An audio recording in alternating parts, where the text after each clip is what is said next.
Hey everybody, hello, welcome to, I was gonna say Yellow Brick Road Reselling. There's times when I'm like, should I have changed my name? Welcome to Tamerlane. This is my travel time chit chat where I bring you along with me. So if you are new to the channel, hello. If you've been here before and you're returning, thank you so much, which I think the majority of you are all returners that watch my videos, and I appreciate it beyond measure. So if you get a chance, hit that subscribe button if you are new, and hit that thumbs up. It helps the algorithm, and man, we all know my channel could use some help from the algorithm. Probably needs help with thumbnails and titles to these videos because I don't do such a good job with it. I just put out a video a couple days ago. I did some videotaping on Friday when I was out and about hitting up some garage sales, and I did a travel time chit chat with that, and then I did a haul video at the end of it. The video was an hour long, and I'm finding that my hour-long videos just don't do so well. I think there's a group of you that really like the hour-long ones because you like to just sit back and listen while you're packing or taking photos or whatever for reselling, or in the car like I like to listen. But then there's the group that just really, they're like, hey, I just want a 15 minute video, quick, and be done with it. But just for you that like the quick videos, you'll find most videos are at least 15 minutes long on most channels, because it has to be at least 15 minutes long to get to be able to put an ad in the middle. And when it comes to YouTube and making money on it, ad revenue is it, unless you get sponsors and stuff like that. So at 15 minutes, you can put an ad at the beginning, one in the middle, and one at the end. So I have been, because I think I have like $2 is my balance right now for the last month. And I don't make, pretty much you can say I make nothing on this channel. So I have been actually cutting back even on how many ads I end up putting in my videos. Most of the time I just let YouTube put the ads wherever they want to put them. And so you have like a glow. I guess you're gonna get it. My moonroof is closed. So I don't know where the sun's coming on. Must be from up here. So the last, let's see, there was one video I was like, I'm not even going to put an ad in it.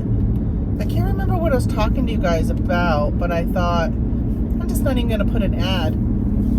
Because I feel like sometimes, and I know for me, there's times when I'm watching a video and when an ad pops up, especially if it's like 3 minutes into the video, sometimes I'll be, which right now I'm at 3 minutes, I'll be like, there's an ad, and I'm like, I'm just gonna go. I'm not really enjoying this anyhow. It's not even worth the time for me to hit skip ads. And I don't pay for, I don't even know if it's still called YouTube Red. I think that's what it used to be called, where you didn't have any ads.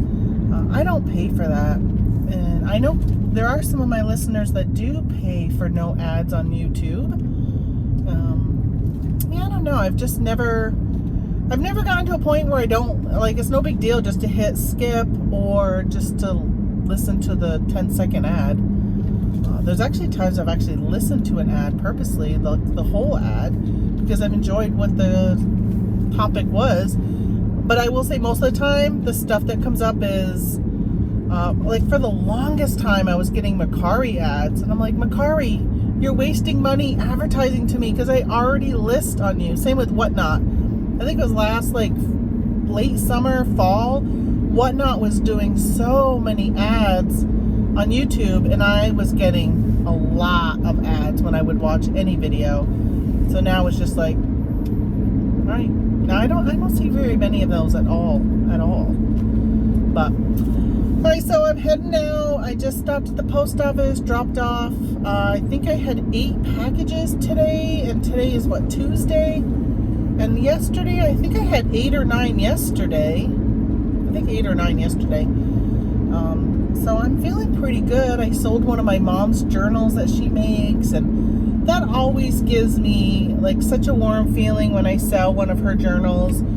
So for those who are new and don't know, my mom and I used to make junk journals. And I say used to because my mom passed in January, but I haven't been able to do any crafting since she passed because I've just been really struggling with the grieving process, and it just hasn't, it's just been really hard. And you know, when she first passed, somebody had told me on a Facebook group for junk journals.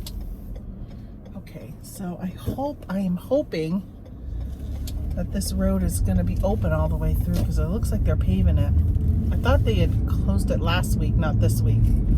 I got distracted.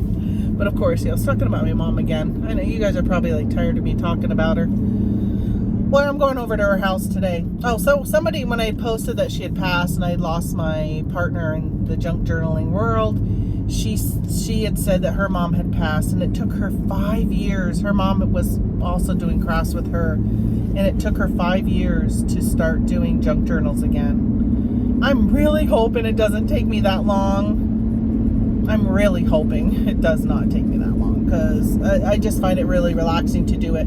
But I will say right now, I am overwhelmed with the stuff I've taken home from my mom's, and I feel like I haven't taken that much, but when it comes to crafts, I took all of her stuff to do with junk journaling, because a lot of the stuff was items that I was with her when she purchased. I purchased for her. Like, we would go to a store, let's say we were at Hobby Lobby and scrapbook paper was on sale, and we would both want a pad of paper. Let's say there was like oh, I just hit a chipmunk. Oh, poor thing. Ugh, I don't like hitting animals. I didn't see him until he was like, I hate that. Well, so we would see like a pad of paper, and we would both want it. And instead of us both buying it, because most pads of paper come with at least 2 or 3 pieces of the same paper within the pad. So I said, why don't we just, like, all right, you get this farmhouse and I'll get this garden one, that type of thing, and we'll just share it. So we did that a lot, where we would just share pads of paper. There were times, like at Christmas, Black Friday, there was some really good deals, and I bought her a lot of paper for her. I don't remember if it was for her birthday or for Christmas, because her birthday was December 11th, and I picked up a bunch of stuff on Black Friday, some Tim Holtz, like inks and stuff like that, and I picked up a lot of paper. I think it was maybe from Joann's or maybe both Joann's and Michael's, and I picked up like 2 of both, because I think the prices were really, really good, like maybe 75% off or something, where it wasn't costing hardly anything for a really thick pad of scrapbook paper. So for anybody who is a crafter, you know what I'm talking about when it comes to scrapbook paper. Can be somewhat expensive. So it's normally $25, and I think I was getting them for, let's say, like $10. So that was a pretty good deal. So I picked up, in that case, I got multiples. But so I took all of that. Was actually kind of an issue with one of my sisters really wanted some of it, and I was like, no, you're not getting any of it. It was very emotional for me to go through and even want to think about giving any of that away. That was like a very hard no for me, because that was my craft with my mom. That was stuff that we bought together. A lot of it we bought together, or we just shared so much. So anyway, I got all of that stuff sitting in my garage right now and my bedroom.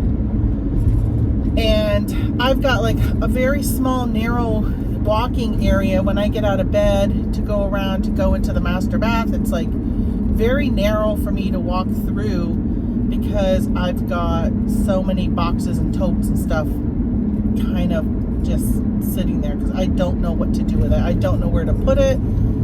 I had been using my my guest bedroom as a storage in the closet. The closet was all redone, and it's all just shelves in there, and I was putting it all in there. And then when Mom and I would get together and craft, I would just go in there and take out what I needed, or if she needed something, and I would be like, okay, let me go grab those stickers and bring them to her, and so forth. So I am overflowing in that area. So I decided that, and I think I quickly mentioned it in another video, but I decided I'm going to cut back on eBay, and I'm going to use some of my space, because we've got, don't even know, don't ask me measurements because I don't know measurements, but I've got at least half to more than half of the basement is for my eBay. And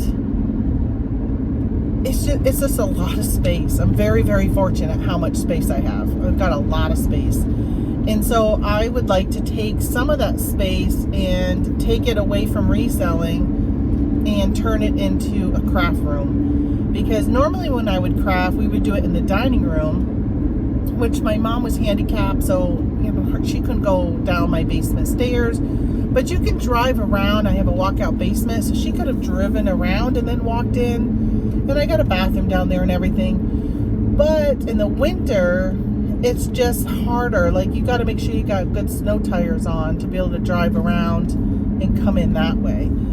So now that she is not there to do it, I pretty much am crafting by myself unless my family comes over and crafts with me, and they're all able-bodied that they can come around and go in through the basement. So I thought, okay, let's set up a craft room, use some of my shelving, take the totes off, and put my craft supplies on that.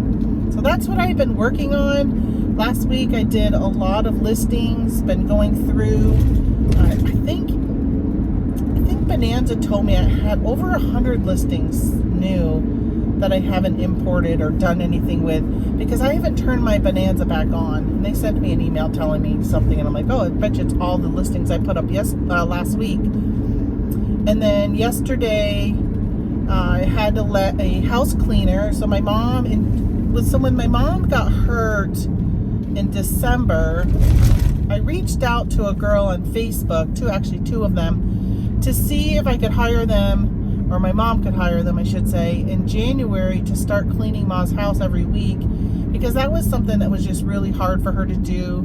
And I didn't want to take on that because I just didn't want to have to drive 35, 40 minutes every week to go and clean her place and all that kind of stuff. Right? So this lady started coming over in January, and Mom really liked her, and she was cleaning my mom's house, $20 an hour, and most of the time she could get it done in an hour. So it was costing my mom like $20, or maybe even an hour and a half. So it was like $30 for her, and she was all done. And so my brother says, hey, why don't you call Ma's house cleaner and have her come over and clean the house? So I asked to do a deep cleaning. I said, can you go into the basement, take away all the cobwebs?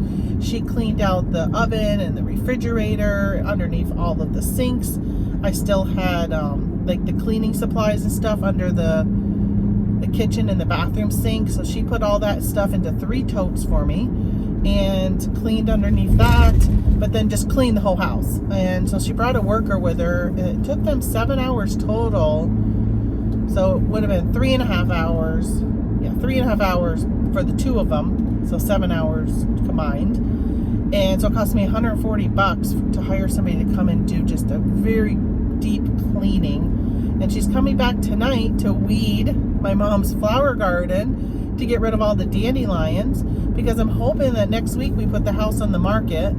So today I'm heading there to take pictures. And I'm going to try listing it. Well, I'm going to list it on Facebook and just see if there's any interest between now and when we have a realtor come next week. And maybe we can end up not doing the realtor and just do a private sale. Originally, we were going to just do a private sale, and I was okay with that. I'm the only sibling out of 4 of us that live over here. So it would be all on me to do all the showings of the house and running to the lawyer with the paperwork and all that. But most of the time, once you get that, like once you get the contract and you're all set, everything is all pretty much electronic. So my siblings and stuff can like do everything through the internet, which is nice. But the big thing is, I would have to show the house. Anytime somebody wanted to look at it, I'd have to show it. And we've got a lot of camping trips planned. Almost every week in June, we're gone, whether it's midweek or the weekend or something. So I just didn't want somebody to contact me on Thursday and say, hey, we want to look at the house. And then I'm like, well, I can't show it until Tuesday, you know, because we're going to be gone from Thursday to Monday. And I said, you know, let's just hire a realtor. So we're asking only $99,000 for this house. And some of you are probably like, what? $99,000? Who can buy a house for that price? Well, you know what? In Messina, New York, you can get a house for $99,000. You can get a house for $50,000 in Messina. The real estate market is just really not that great there because there's just no jobs. People just don't have money. So it's just, you know, it's one of those dead towns that had so much manufacturing, and now there's nothing. Because they had General Motors, they had Reynolds, Alcoa, and who all hired like thousands of people. And now there's Alcoa, and I think they have 100 employees left. So yeah, so $99,000, and hopefully it sells. Hopefully it sells quickly. I don't know. Part of me wants it to sell quickly just so I can be done with everything, because like going over to Ma's and stuff, it's just like brings up all of the like reminders of the loss. But then there's part of me that's like doesn't want to close that chapter. I don't know. That makes sense. So I'm gonna go take pictures today on Tuesday and then get that stuff listed on Facebook. So hopefully it's got all the way until next week to get some interest. I did have the house cleaner mention that she had 2 people she know that's looking for a place in that area, and that area of Messina, and she said that she's gonna let them know. And I said, all right, let them know. $99,000. And right now we left all of the main furniture in the house. So if you opened up a closet or a cupboard, they're empty. But when you walk in, it looks like somebody still lives there. Like the dining room's furniture is still there, the living room, the bedrooms, like everything is all still there with pictures on the wall and all that. And so once we do sell the house, we'll have work to do because we'll have to get rid of all of that stuff. But I have no problem. I really don't think we'll have any problem selling it on Facebook and having people come and take it. Plus, family want a lot of it. But if we had an offer, so there's a lot of rental units in Messina, and somebody might buy it and then choose to rent it out. So they may actually be okay with, or you know, make an offer that says, hey, we'll buy it, but we want it fully furnished.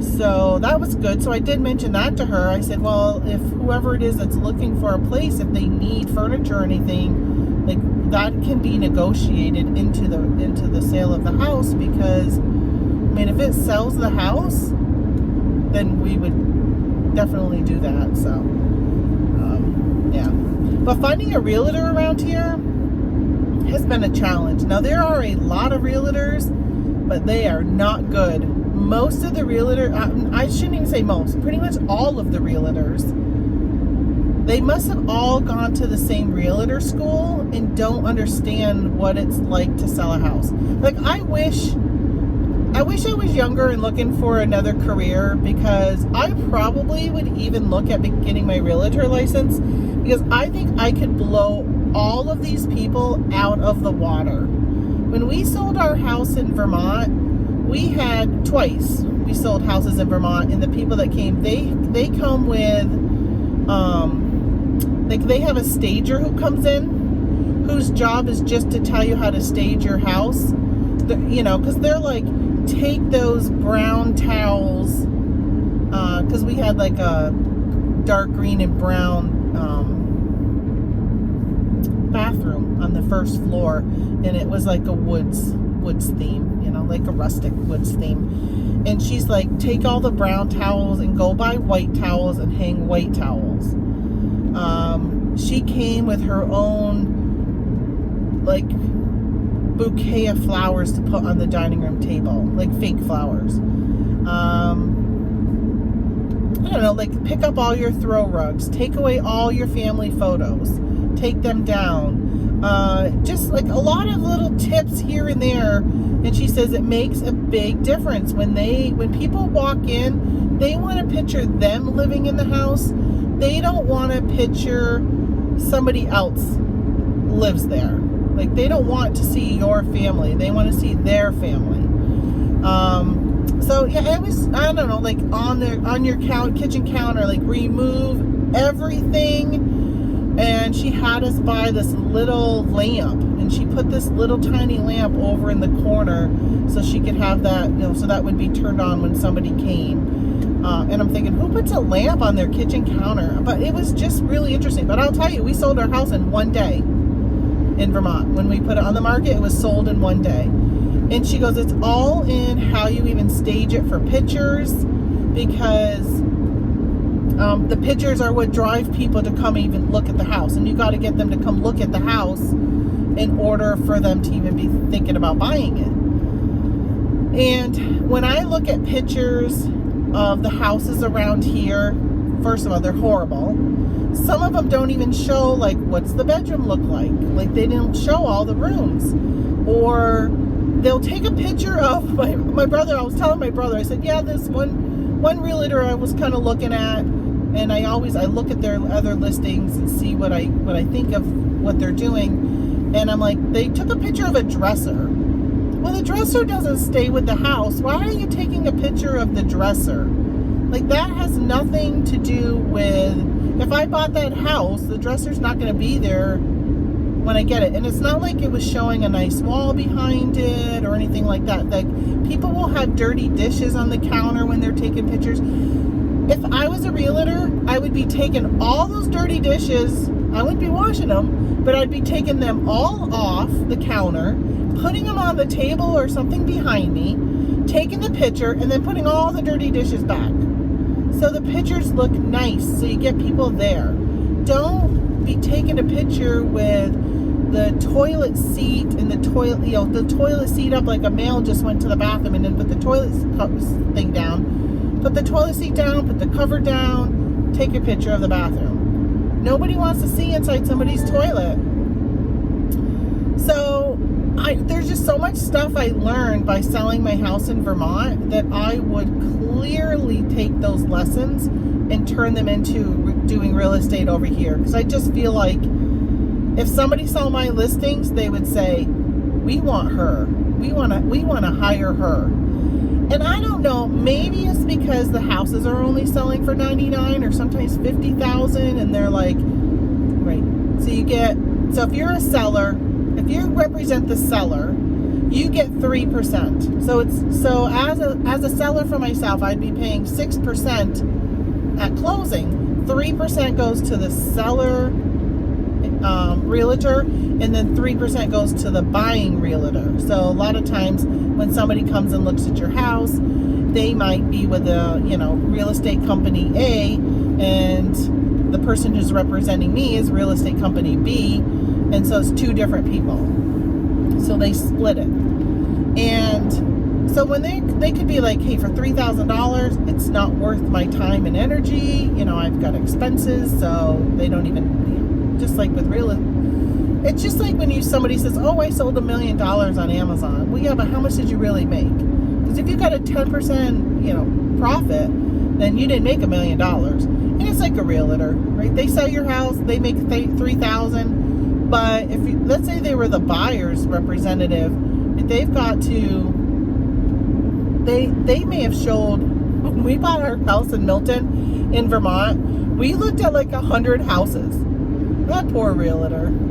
But so if they were somebody like dealing with someone like me who's looking at multiple houses, then that's all time and money for them, and like gas and all that kind of stuff. So they have expenses that are going to go against that $3,000. Same if you're a seller realtor, you got to put it in. You got to have your MLS listing. You got to put it on Realtor.com, and I'm sure there's an expense to belong to that.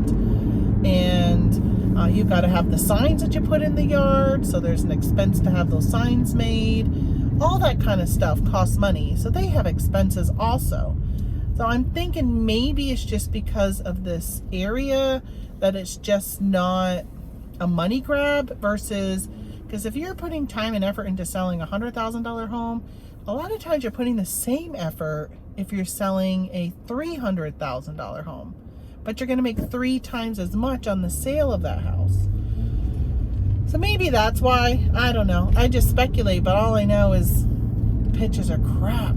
But even the houses with crappy pictures sell. And when my mom had downsized and put her first house that they bought here in Messina when they moved back, this is where they grew up, when they moved back from Vermont, and they bought that house, when they sold it after my dad and grandma passed, when my mom sold it, I went around and took all the pictures and gave them to the realtor, because I just know what her listings look like. So I'm like, here's some pictures for you. I plan on doing that with this realtor also, providing her with photos.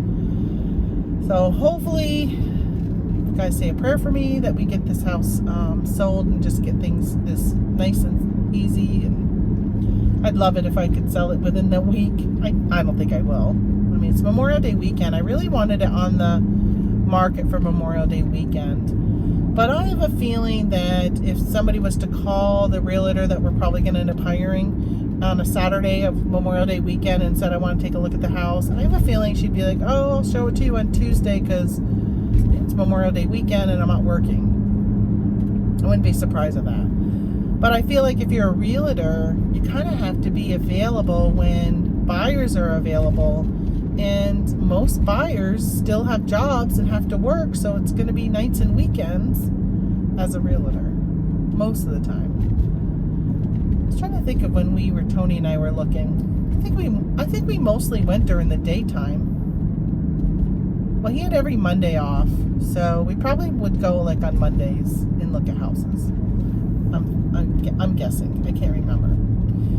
The other thing I have to do today is stop at the bank because I got a check in the mail for $1.06 to my mom's name from the cable company, from Spectrum. So I need to find out if I can deposit that $1.06 into the bank account I have a joint account with my mom. And I don't know, since she can't sign it, of course, if they will just let me deposit it. And if they won't, I'm not really worried about $1.06, but when I called, she's got house insurance through State Farm, and her car insurance was through them. And I called them last week because we finally sold her car to my sister. And I said, I keep saying, sorry about that.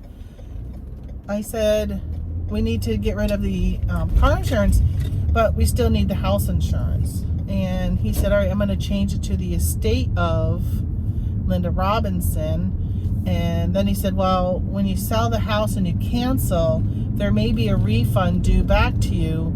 Is it okay if you have a check made out to the estate of Linda Robinson? And I said, I don't know, because, I mean, that's not what's on the bank account. It's just her name. It's not the estate of. So he said, well, check with your bank and find out. And I said, well, can you just put it in my name? And he said he couldn't because he would have to cancel the policy and then reissue the policy in my name. And I said, well, I'm hoping it's only going to be for the next month. So I'm not sure it's worth the time and effort to do that unless it's going to make it where I can't get the refund back. So I don't know. And what's her rate like? Because I'm sure her rate is really good because she's been with State Farm forever, as long as I can ever remember. She's been with State Farm, and I know that her rates that she pays for her car, I feel like it was astronomical. But she's like, oh, I get this discount for being a long-time person. So maybe on her house it was worth it, but I feel like when it came to her car, she was paying about what I pay for 2 cars for a year. She paid for 1 car. And her car was older than my car. And not worth as much, like value-wise. More than this one. I don't know. So, I don't know. Whatever. I said, he's like, he's gonna do this. I said, all right, I'm fine with that. But he did tell me that if for some reason they can't take the check in the estate of, then they would just end up having to reissue the check in my name if there was a check that I couldn't deposit. And I said, okay. At least I know that there's a backup plan, but obviously it would take longer. And what are we talking about? Probably less than $100 anyhow, because she pays monthly or she was paying monthly, and we're still paying monthly. So if I sold the house, it would only be the portion of that month. Not like me, I pay 6 months in advance.